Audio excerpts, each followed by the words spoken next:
listening to Answers for the Family with Alan Cardoza and Matt Polachek, only on LA Talk Radio.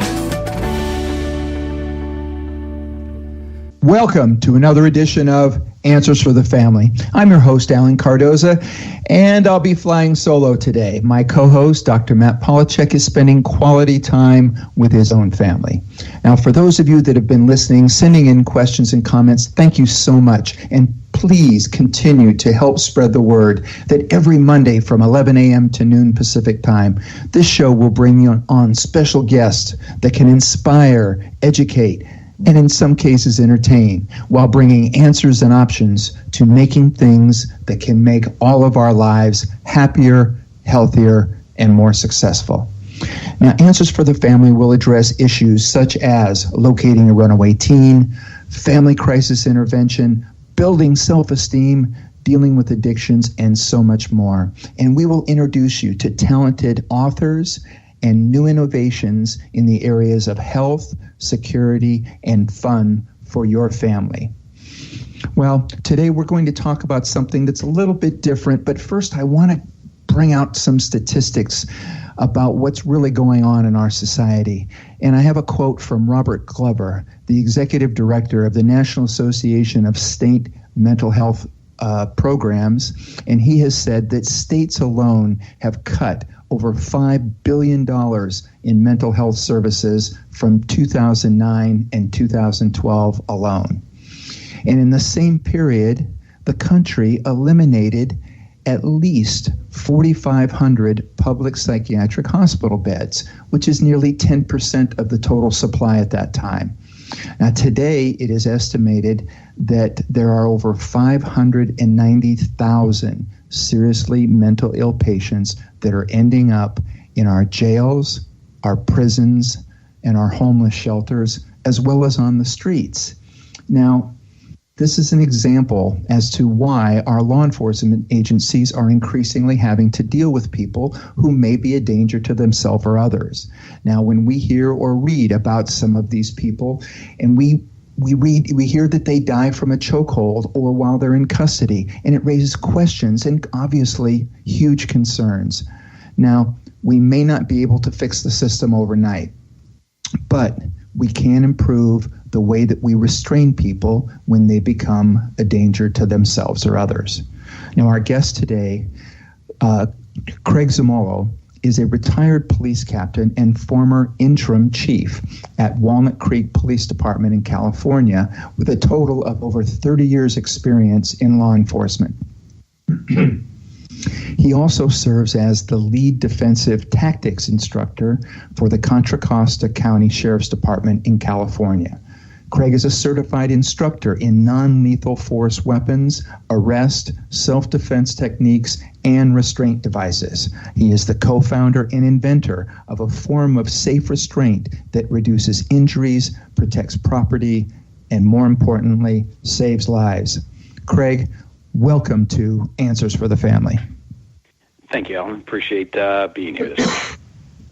Well, I appreciate you being able to come on. I've had a chance to go to your website. I've had a chance to look at and to learn more about the restraints that not only that you are providing, but that you created. So share a little bit about your background in law enforcement and what you were running into that made you decide that it is time that we as a society upgrade the way in which we restrain people.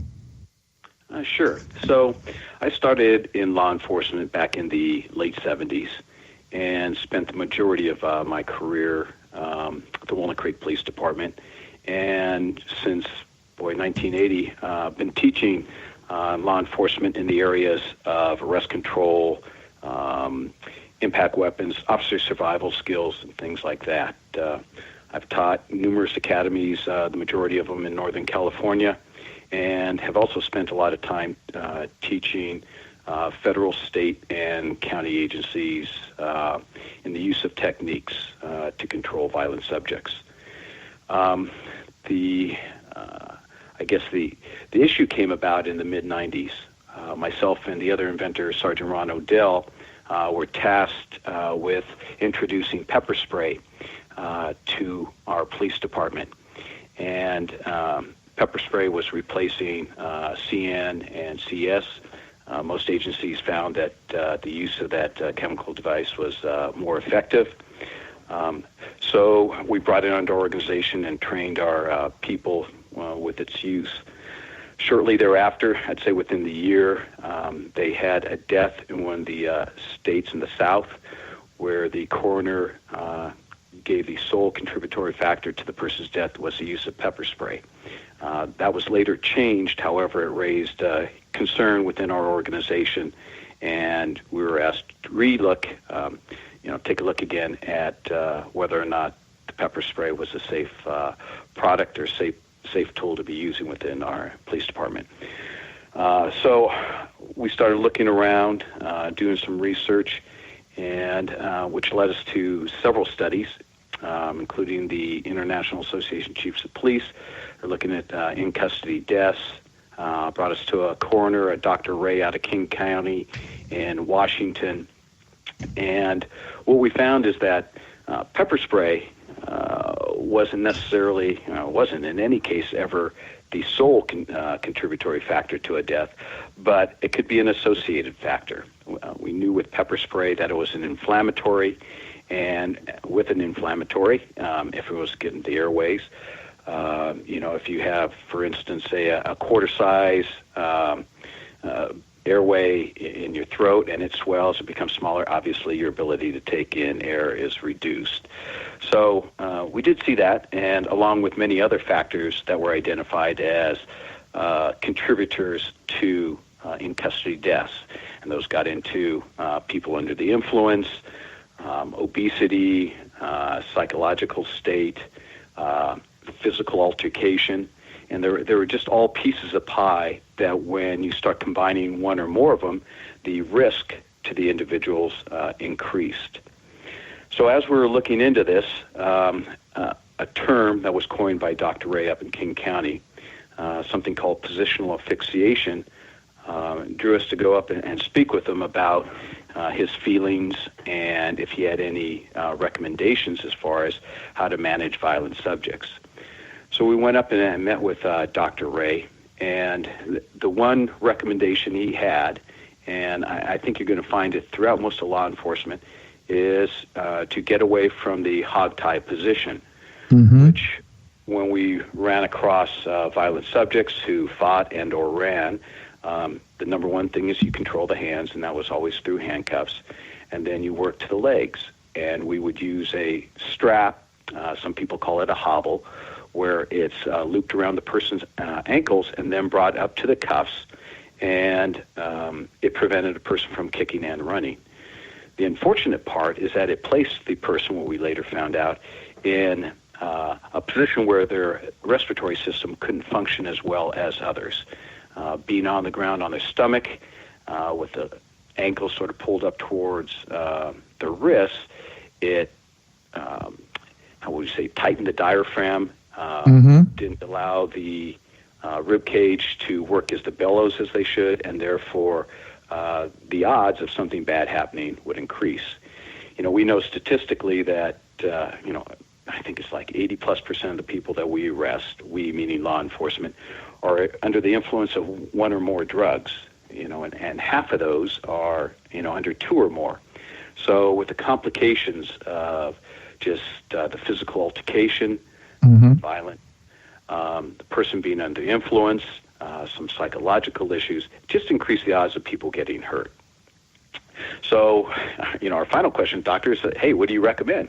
And he goes, Sure. Unfortunately, he wasn't aware of anything out there that would minimize, the risk to both officers and or the subjects involved in the conflict. So we went back to our organization and, basically told management, hey, it's not the pepper spray. It's a bigger picture. And we started introducing some training to our organization to have the officers become more aware of these slices of pies that increase injury or increase the risk of something bad happening during arrest. During that time, we also started thinking about, what can we do, since there weren't any products out there, to minimize risk and increase safety for everybody involved. And within a very short period of time, the whole idea of the wrap came about. And, what I was going to say, and share a little bit about what the wrap is, but one of the things that I want to share with everybody, and this is the beauty of radio today, if those of you would like to follow along, because so now Craig's going to tell us about the wrap, but at the same time, if you go to www.saferestraints.com, you will be able to also see what it is that Craig is explaining. So again, if you can share a little bit about the wrap and maybe even what some of those slices were when you went back and said, look, here's some minor things that are being done that we can change a little bit. For instance, you're talking about the weight on the chest, no longer having somebody on top of them or pressing a knee to the back of the chest, I know is one of those slices. So share a little bit about that. But again, for everybody out there, obviously, if you're driving, don't do this. But for the rest of you that are out there and you're at your computer and you want to add a visual component to this, please keep our window there. You can open up another window and you can follow along. So the wrap is a very simple device. Basically, if you want to think of it this way, it's a straitjacket for the legs. We knew that if we took away the person's ability to flex the knees and or use their thighs and their glutes, you would take away not only the person's ability to run, but you'd take away the largest muscle groups and probably reduce the resistance tremendously by doing it. We were unaware of some of the wonderful results we've had from it, but that was basically the fundamental thinking behind it. Take away the flexion of the knees and the use of the hips, and basically the fight and flight would stop. Mm-hmm. Now, we knew a couple things from a lot of the research we've done, and a couple of those things you spoke about, and that was number one, you want to try and stop the resistance as quickly as possible. Mm-hmm. So the sooner a product, a restraint, is applied, the less likely injury to all involved parties are going to occur.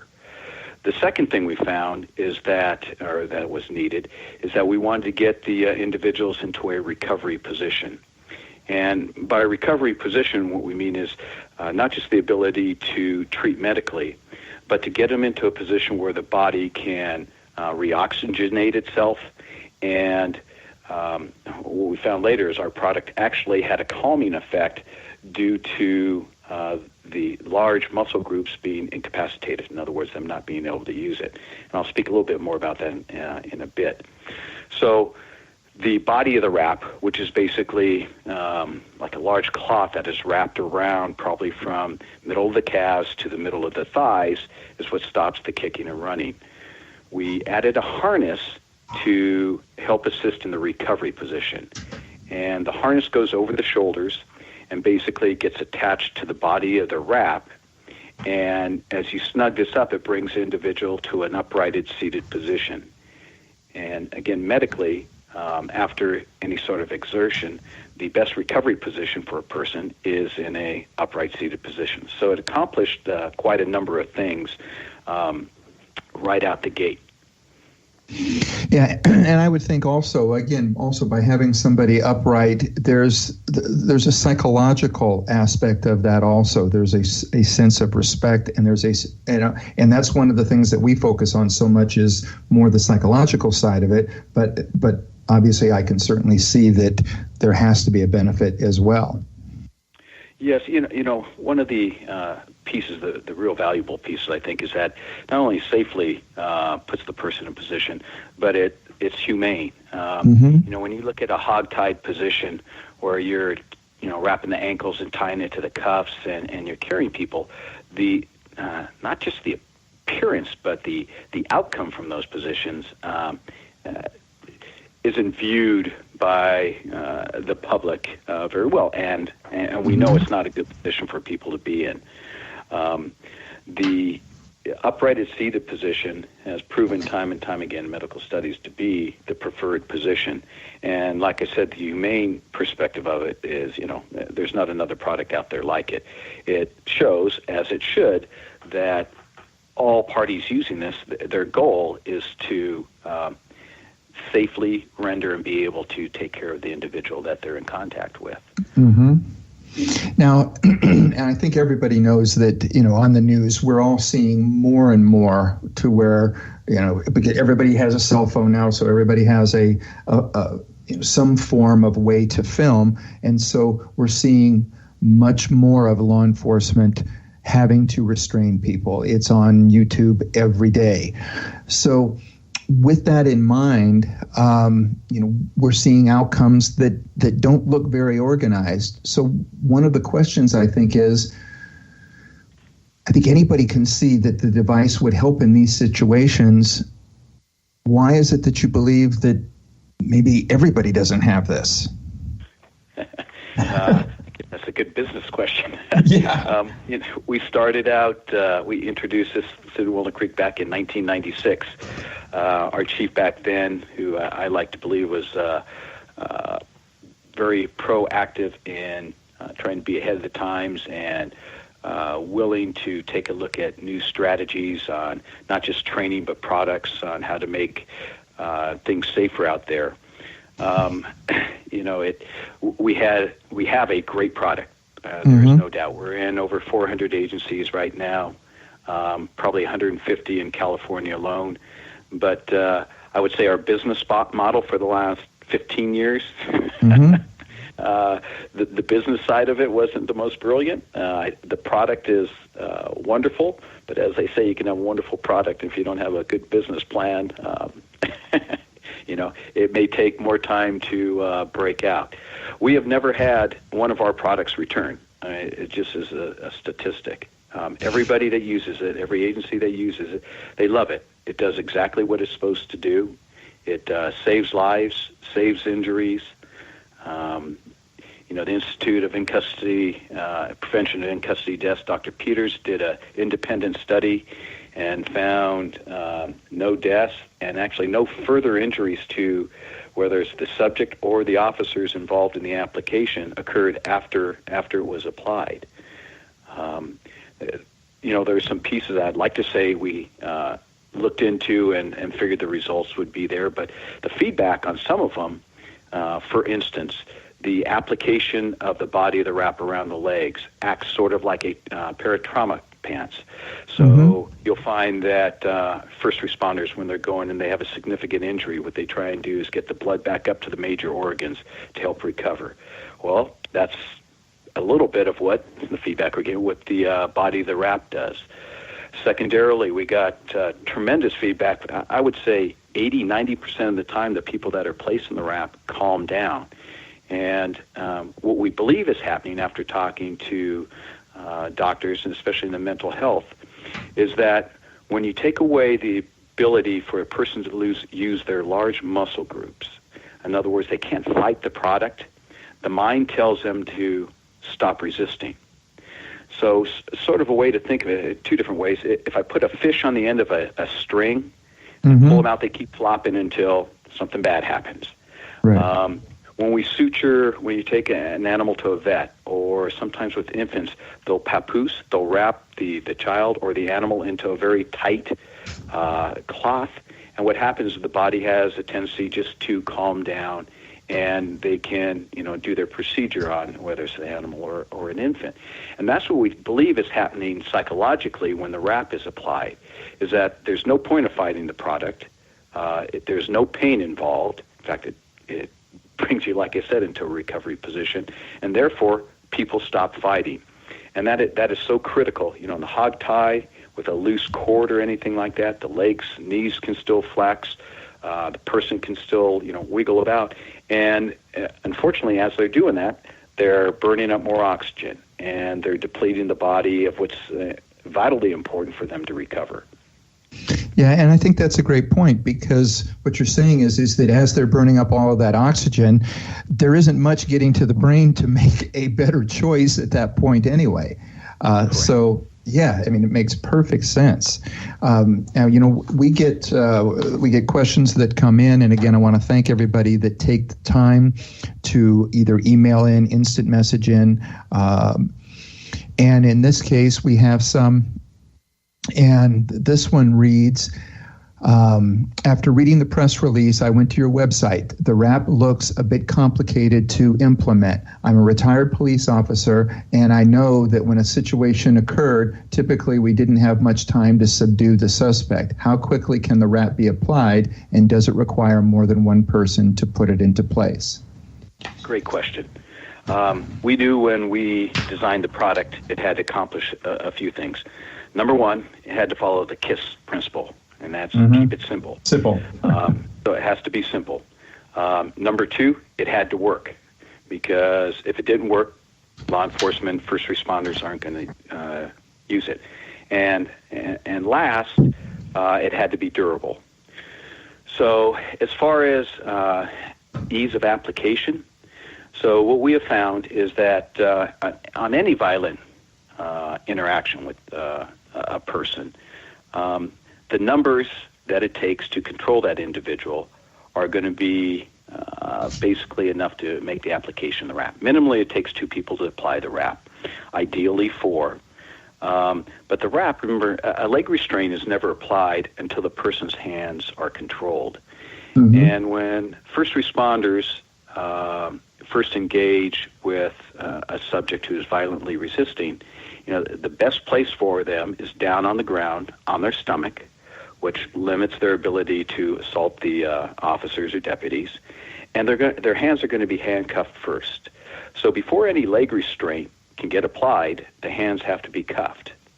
So whatever the level of resistance is, the officers needed to do the handcuffing are usually going to be, 2 to 4, at least that's what statistically they're finding, which are, again, more than enough to apply the wrap.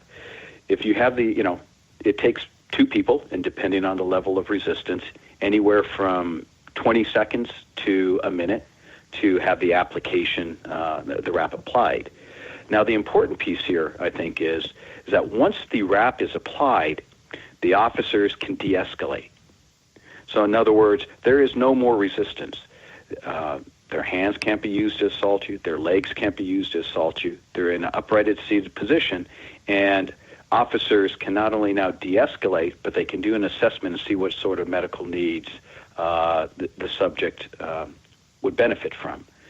The unfortunate part, whether it's a hobble or whether you're just handcuffing, and unfortunately there's some agencies that just don't have anything to control the legs, is that you continue to fight whatever sort of resistance is being portrayed to you. And most people move into an anaerobic state, and as they move into an anaerobic state, especially if they're under the influence where the brain can't tell them to stop, they've exhausted themselves, they keep going, medically bad things can happen, and the risk of injury just goes up tremendously.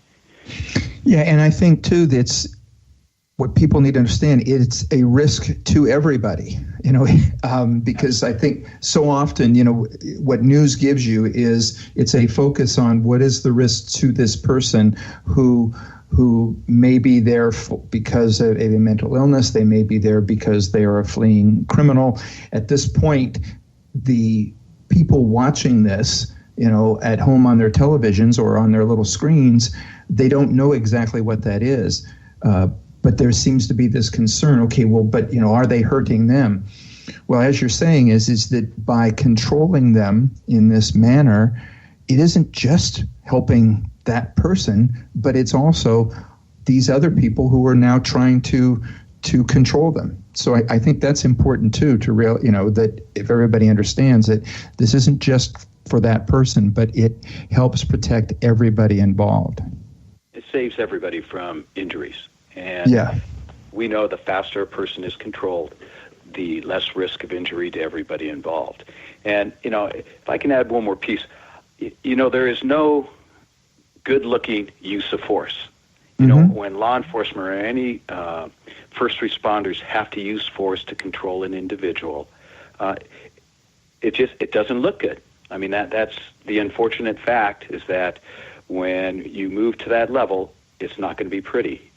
The faster, though, that we can render the person under control, the faster law enforcement can de-escalate, and the less likely, again, someone's going to get injured or injured more. Absolutely. All right. So for everybody out there, please stay with us. We are talking about safe restraint. When we come back, I also want to talk a little bit about less than lethal. We are talking with Craig Zamolo. Stay with us. Founded over 30 years ago to meet the needs of families in crisis, West Shield has continually focused on resolving issues that negatively impact families and businesses. Our signature therapeutic transportation service helps to ensure that adolescents in crisis are safely transported to specialized schools, programs, and treatment centers with unsurpassed experience and success. We are supported by our full-service licensed investigation agency that has legally, professionally, and compassionately located hundreds of runaways and teens. We are experienced and qualified to help, offering solutions which may include referrals to our international network of top professionals in the fields of educational consulting, psychology, psychiatry, and investigations. Simply put, West Shield Adolescent Services and West Shield Investigations are the best solutions when your family is facing a personal crisis. Call 1-800-899-8585, 24 hours a day, 7 days a week. That's 1-800-899-8585. Or visit our website at westshield.com. Thank you.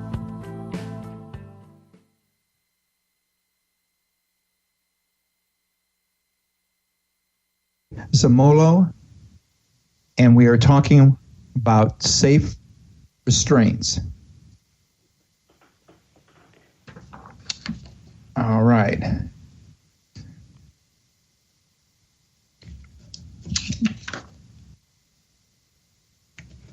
So, Craig? Yeah. All right. Okay. We had a little feedback there for a moment. Yeah. So we have some other questions and comments that have come in. This one reads, I work for a rapid transit authority for a major city, and for over the last 10 years, we find ourselves dealing with many more homeless and or mentally ill citizens than ever before. I would like to see the RAP as a tool for us to utilize for the safer restraint and greater safety for everyone involved. Thank you for this product, and I look forward to trying to get it into our agency. That's wonderful. You know, the main reason we designed this product was to basically protect law enforcement and to protect these subjects that we found we're getting more and more involved in. And I think, as you mentioned at the beginning of the show, the mental health aspect. You know, we lost so many facilities and the ability to deal with the people with mental health issues in our society, that it's placed law enforcement in some very precarious situations. And this product, you know, once applied, minimizes risk to everybody involved. Still doesn't answer the need, I believe, to get help for a lot of these individuals. But in the short term, there's the ability to control without increasing harm. Yeah, and again, I completely agree, and you're right. I mean, just because we can't fix the bigger picture right now doesn't mean that we don't make every attempt to deal with what it is that is in front of us right now. So now share with us, now we've talked quite a bit about the RAP, and obviously it's the one that I am more familiar with, but can you give us some examples of other restraining and or control tools and the results that you're finding with their use? Well, I guess probably is the restraint that's probably used the most often, I shouldn't say most often, but fairly frequently in a lot of prison custody situations is the restraint chair. And it's a device, though, that's larger and probably you can't transport it, use it in like a patrol car. I gather a paddy wagon may be able to find a use with that thing, but it's not as mobile or as versatile, we don't believe, for the field use as the RAP. There are many agencies that still use a cord, like I said, a hobble type device. I would hope, and I believe there's been enough information shared in law enforcement that they aren't continuing to hog tie. But again, all the rope does, and basically what they use it for, is to keep a person from running. Definitely does not stop a person from continuing to fight. And the sad thing is every time, whether you're moving it from a patrol car to the gurney for medical treatment or to your jail facility, there's another fight or potential for a fight that ensues. And Alan, one thing I didn't mention with our product, which we believe is so critical, is that once the RAP is applied, that person can be moved from, whether it's the street or in a jail facility or medical facility, from one location to the next without having to undo the restraint and run the risk of controlling the person again.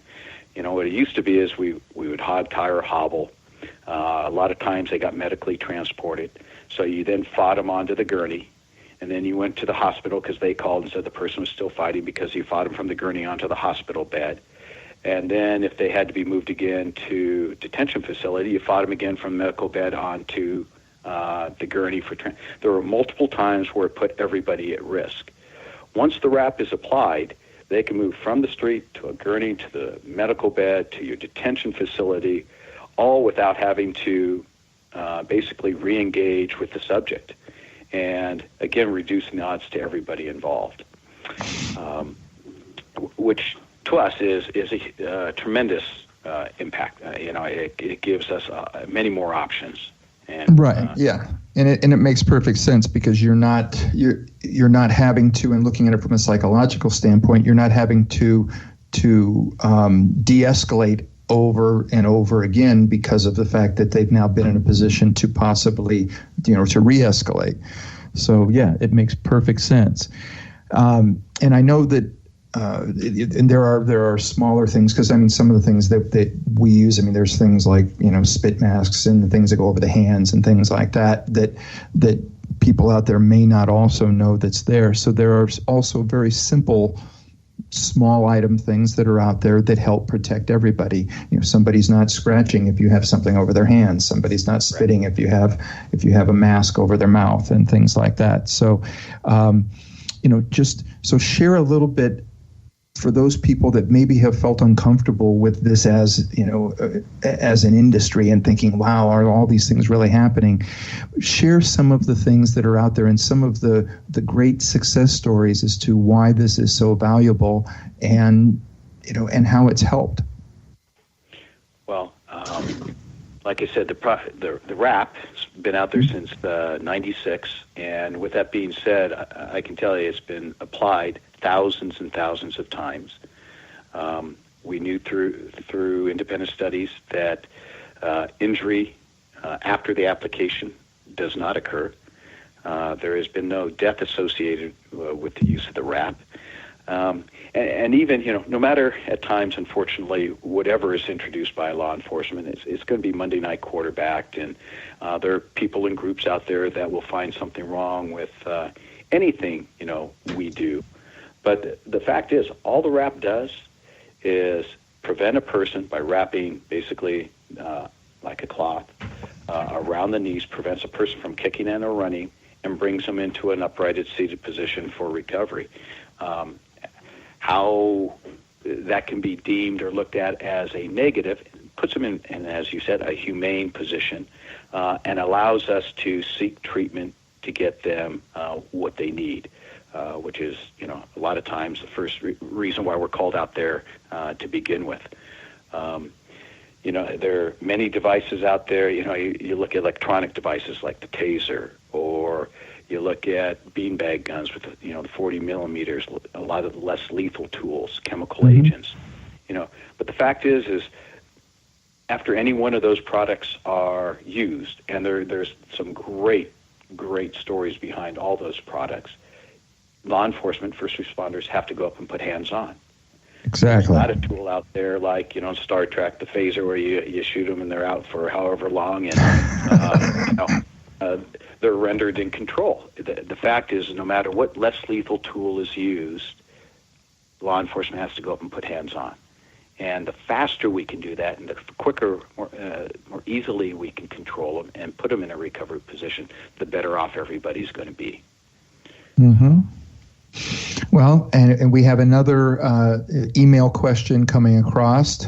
This one reads, if items like yours are available to all law enforcement agencies, please share with me why, in this day and age of real or perceived police violence, every law enforcement agency doesn't have these items for restraint. So, if you could answer that question for us, that'd be wonderful. We believe it should be in every patrol car and every jail facility across the United States.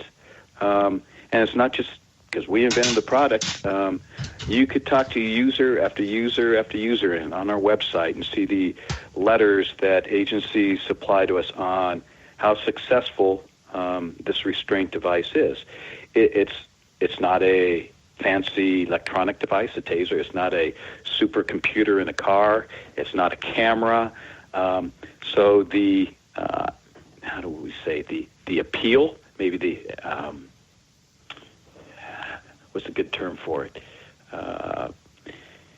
Just how law enforcement prioritizes maybe some things doesn't hit the top of the list. We believe it should be. We believe that, like I said, if after every application of whether it's less lethal or some sort of arrest, you've got to put hands on, why wouldn't you want a product there that does nothing but benefit everybody involved? Well, let me do this so that it doesn't put you on the spot, because at the same time I know that all of these agencies are also people that you want to be able to talk to. So let me put an answer in there that may be a little more controversial, but two thoughts come to mind. One is budget, and the second one is good old boy network. And so for those of you out there listening, talk to your city council, talk to your local governments, explain to them where you think money should be going. Share why you think that we need safer things like this. So that's the one. The other thing is, the investigator in me says, if you think that your department or your city doesn't have it because of a good old boy network, investigate. Find out where they're buying from. Find out what they're using it that's different, and show the overall value. Anybody that understands lawsuits today knows that if you prevent 10 lawsuits, you just paid for these items for the next 10 years. So, if there's a department or a city to where too much money is going to the attorneys, you don't have to look at it and say, well, it's going to cost more money. Tell them it's not going to cost more money because you're not going to be paying it to the attorneys. Now, the attorneys may not like that, but you know what? That's not our concern. So I'll say that stuff so that you don't have to, and let's hope that let's hope that it gets out there because of the people. One of the things that's nice is I know kind of what our listener base is, and we have a great portion of it that works with with at-risk youth. We have ones that work in mental facilities and work with that population. But I know that we also have judges. I know that we have law enforcement officers. I know we have administrators, and we have people within the school districts and stuff, because we get feedback, because we get letters. Now, I may get a few that aren't happy, but that's okay. I think we'll get 10 times as many as far as people out there saying, yes, we're going to make a difference. And again, let's see, we have another one coming in as well. So obviously we're getting good listenership because we're getting some really, really good questions in. And this one kind of touches on what I brought up before, where it says video phones have captured many instances of police using excessive force resulting in serious injury. Can you tell us how your device will help prevent these? I think you already have, but I just still wanted to get that question out there because I want everybody to know we appreciate their input. Alan, would you like me to speak to again, or just briefly go over? Oh. Yeah. If there's something maybe that you didn't touch on that you can add to it, I think it would be great, because I love the fact that we have people out there that are obviously listening to the point that these questions mean something to them. So I guess, like I said, the faster someone can be controlled and placed in a restraint, the less likely you're going to have injury to everybody involved, which means the sooner law enforcement can de-escalate. The level of violence that law enforcement is confronted with a lot of times dictates the length of the struggle. But what I can tell you is that the longer it goes on, not only the greater the odds, for injury for everybody involved, but the worse it looks. Let's face it. One strike with a baton versus 20 strikes with a baton. The majority of the public can probably sit there and look at the one strike and go, okay. 20 of them, they start questioning, what's really happening here. Mm-hmm. Why wasn't law enforcement able to more quickly subdue the person? There are times when you can't, and I'll be the first one to admit that. And I've been in a lot of knockdown dragouts where it goes much longer than anybody would like. But the shorter the duration, having the tools and the training for law enforcement out there to be able to manage those things more effectively does nothing but benefit law enforcement and really the public. So training and having products out there available to law enforcement are probably the two most critical things. Well, and you bring up training, which I think is a great point. I mean, how do you train a department on a product like this, and how long does it take? So you could probably toss this product to any person, and within a very short period of time, they'd figure out how to apply it. Obviously, we want training to go along before anybody ever uses the product, just to increase safety and make sure that it's applied appropriately. Usually within an hour and a half of training, it can be done online. We host training blocks throughout the U.S. We have trainers all over the United States. All of our training is for free. That's how much value we believe this product is, and trying to help agencies get it out there, because that can be expensive. So it can be done a multitude of ways. We do want people trained in its application, how it's used. But like I said, within an hour and a half, 2 hours, it's ready to be deployed out on the street. Okay, is there an average time? I mean, I know that with each individual it's going to be different, but from the time in which the process begins to put somebody in the wrap, what would the average time be until such time that they are secured and at least physically de-escalated? So like you said, it's going to depend. The level of violence, obviously, that they're confronted with is going to dictate a lot on the time. But I would say the average is between 25 and 30 seconds. Have seen it 45 seconds more, depending on how violent. However, once the body of the wrap is applied, in other words, the harness doesn't even have to be applied, you've taken away probably 90% of the fight. So officers can start de-escalating once that body is, which is just 3 straps, is simply applied around the legs. So 20 to 30 seconds, you've taken away probably 90% of the fight, and then another 10, 15 seconds after that, the harness is on and you've placed them in a recovery position off their stomach into an upright seated position. People can get, officers can get off of the individual's back, control holes can be minimized, and there's absolutely no need for other tools at that point in time to maintain control. All right. Well, we're starting to get a little short on time. Is there anything else that you would like to share that is something that we can do? In other words, what is the message out there for the people as to what we can do to help the situation?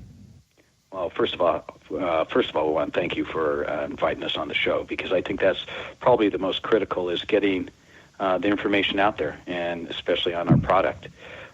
Like I said, we've never had one of these products return because they are so effective and they work so well. The challenge is getting the information out to the public, law enforcement agencies, and them being willing to take a look at other things out there, maybe that haven't typically been in our field tools in our field for decades, but that are very effective. And we sure appreciate you, I don't want to say promoting it, but giving us an opportunity to speak about our product and doing the research and having the callers write in and ask some of these questions. Well, and I thank you for that, but I also want to acknowledge what you're doing, because I think the timing is right there. I mean, we have just gone through a period of time in which there is so much focus on violence. There's so much focus on what's not being done, and there's a lot of Monday morning quarterbacks that are sitting back and pointing fingers and going, well, I'm just going to write about this, and I'm going to throw fuel on the fire. I'm not going to do anything about it. And the fact that what you guys have done is you've said, okay, look, we're going to come up with a way to show that we can do this in a fashion that is safer for everybody. And not just focus on the fact that, okay, yeah, there's cameras out there and everything else. But I think that if the cameras could be on this, so that the public perception would be what most of us know that it really is, which is trying to do a job, trying to protect the public, trying to de-escalate a situation. If we can get more cameras out there on situations to where somebody is being handled in this fashion, I think that it can make a bigger it'll make a bigger difference on us as a culture, not just on each individual person. So I really want to thank you for that and taking the time to come on. My pleasure. And if I can answer any other questions, or you have any other questions that come on in, I'd be more than happy to answer them for you. All right. So for everybody out there, and you can go to their website again. It is saferestraints.com. You can go to the website. You can gain more information. There are videos there that you can see a little bit more about what we're talking about. And if you're driving out there and you can't write that down, you can always go to the Answers for the Family website. All of Craig's information and Safe Restraints information will be on the site. So again, Craig, thank you so much. Thank you, Alan. Appreciate it. All right.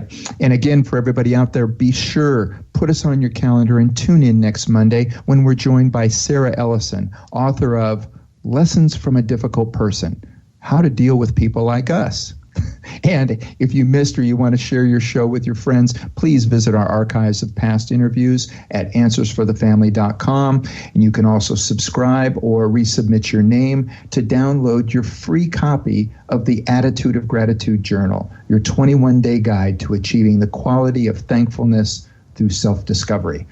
And the next time you're on Facebook or Twitter, please remember to stop by our page, check out some of our latest posts, and if you like them, please like us, spread the word. That is the way that we're able to reach people, and we're so appreciative of that. Be good human beings, and we will hopefully have you online next week.